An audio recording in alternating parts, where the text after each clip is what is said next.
How's it going, guys? Welcome to Friday's upload. Now, if you're kind of new to what I've been doing on Friday for this week and last week, / you don't really know what's going on today in general, I'm not going to be narrating this video. What I'm doing right now is I'm hosting a theme team tournament, and that is where you pick Pokemon that correspond to a particular theme. You know, you make a team out of them, and then you tournament. So it's kind of self-explanatory in the title what goes on there. But I've left the bracket video, you know, the matchup video, open to video responses, and then what the people can do is if they enjoy their match and they want to narrate it and upload it, they can leave it as a video response, and you know that kind of exposes their team. But you know, if they're really that paranoid, they can switch up their team anyways. But I'm rewarding them with the opportunity to be on this channel for the day. And you know, I went through the video responses. I think there was 8.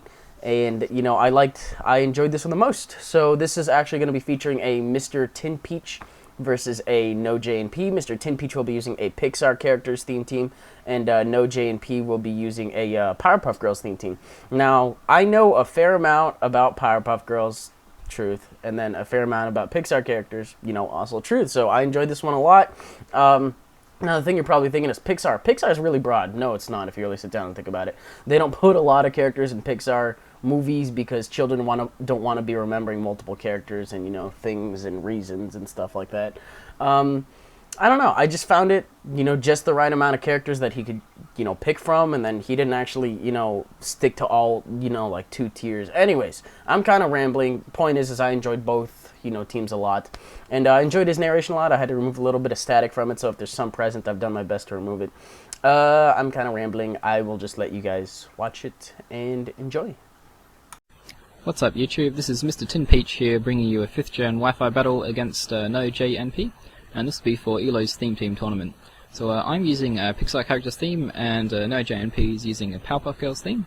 So looking at the team preview, there's a couple of things I notice. Well, first thing is that my Starmie and Sharpedo should have a pretty easy time sweeping through his team because they've got super effective moves on most of the Pokemon, except for Metagross, which I'll probably need to trap with Magneton's Magnet Pull. So I'll explain my theme a little bit after the battle, so stick around for that if you want, but in the meantime, let's just get the battle started. Okay, so I decided to lead off with my...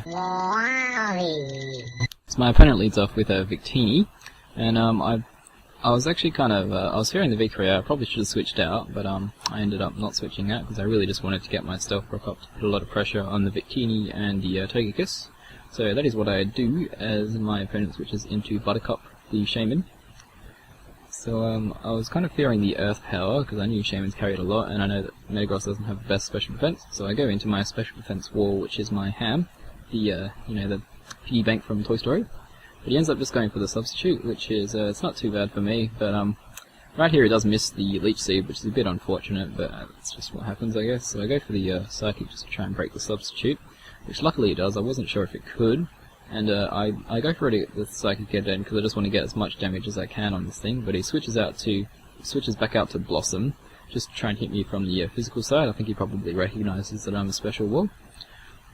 So I wasn't really too sure how I could take the U-turn or the V-create, but I decided to stay in anyway and chance it. I do have the Thick Fat in case he went for the V-create, but he ends up just going for the U-turn and going into Metagross. And I decided to stay in because I really wanted to get the Reflect up if he's going to start hitting me from the physical side, which looks like what his plan is. So because this Metagross is in right now, I really I need to get this thing out of the way because otherwise my Starmie and Sharpedo will have a little bit of a tough time trying to get through this thing. So I switch into my Eve from Wally right now, and because of the Magnet Pull ability, he can't switch out, so he's forced to just stay in, and he goes for the Hammer Arm. So I actually go for the Hidden Power Fire, and if you think about it, well, what do you think's better, Hidden Power Fire or Thunderbolt on a Metagross? If you thought Hidden Power Fire, you're actually wrong, because Hidden Power Fire has a base 70 power, and is super effective, so it's times 2, so 70 times 2 is 140, but if you actually go for the Thunderbolt, which is base 95 power, factoring in Stab, you actually get a base power of 142.5, so you actually get an extra 2.5 base power, and you get that 10% chance to paralyze, which I don't get, but that doesn't matter. So he does miss a Hammer Arm there, but with the Reflect and my Violet, it actually probably didn't really matter, as you'll see from the next move. I don't actually have any HP or defense investment, so that's pretty good for a Magneton. Yeah, I was taking him so well because of the Reflect, but now because the Reflect goes, the Infernape comes in close combat, so probably could have killed me with the Reflect. But yeah, that was why the Hammer Arm miss didn't matter, because he would have just taken me out that turn anyway with the close combat. So I go into my Peach, it's from the starfish in the fish tank from Finding Nemo, and I make a really, really important prediction right here, and I go for the Thunderbolt instead of the Hydro Pump, and this does a lot for Vaporeon. Now I am Specs, but yeah, that's a lot for a Vaporeon. And I actually did a calculation after the battle, and it turns out that it didn't actually matter if the Infernape had stayed in, because my Thunderbolt could have killed the Infernape from, it does about minimum 88%, so he was on less than 88%, so I could have KO'd quite easily. So he goes into this Victini now, and I'm pretty sure at this point that this thing's scarfed, because he keeps sending it in, send it in first and go for the U-turn. That usually means it's a scarf lead. And I switch out because I didn't, my Starmie probably could have died from a Fusion Bolt, so I didn't want to risk that, so I switch into Wally, I'm not going to do that sound effect again, to take that, and he takes it quite well, and I go for the Stone Edge, thinking that he was going to stay in and go for the V, or he obviously couldn't because it was Scarf, but I didn't know what he was going to switch out to, so I just went for the Stone Edge. Turns out I switched into the Shaman, who did not take the Stone Edge very well at all, and I'm just able to finish it off with the Bullet Punch. So I'm at pretty low HP now, and I'm pretty sure this Infernape was going to take me out with Flare Blitz, so I just go for the Bullet Punch just to get a little bit of extra damage, but he actually goes for the U-turn instead, which you actually see now I survive with 8 HP. Now you may think that this is good for me, but it actually turns out to be not so good, because now he's able to bring in a Togekiss. And I was sort of fearing that this Togekiss was Scarf, but that leftover is it's a good sign for me, because it means I'll be able to outspeed with my Starmie. So yeah, I decided to go for the Bullet Punch just to try and get a little bit of extra damage before I die. But he makes a really smart play there, and he goes for the nasty plot as I kill myself with the Life Orb recoil. So that was a props to you. It's a great play. But it's kind of in vain, because now that I know he's not Scarfed, I'm able to go into my Starmie and take him out with that Specs Thunderbolt. And his remaining 3 guys are probably going to die to a Thunderbolt, but my only problem is that I'm probably going to die from this Victini's Fusion Bolt. But that's okay, because I can just go into Sharpedo and Protect once to get my speed boost, and then proceed to go for the Waterfall, but oh, Fusion Bolt didn't kill. Well, that's surprising. I didn't know Starmie was that good. So that means I'm able to get a Thunderbolt off to kill the Victini, and kill his last Pokemon, which is the Inferno, with another Thunderbolt. So yeah, Peach did a lot of work there. It was a really good match. NoJNP, I hope to maybe battle you again, maybe a different tier or something.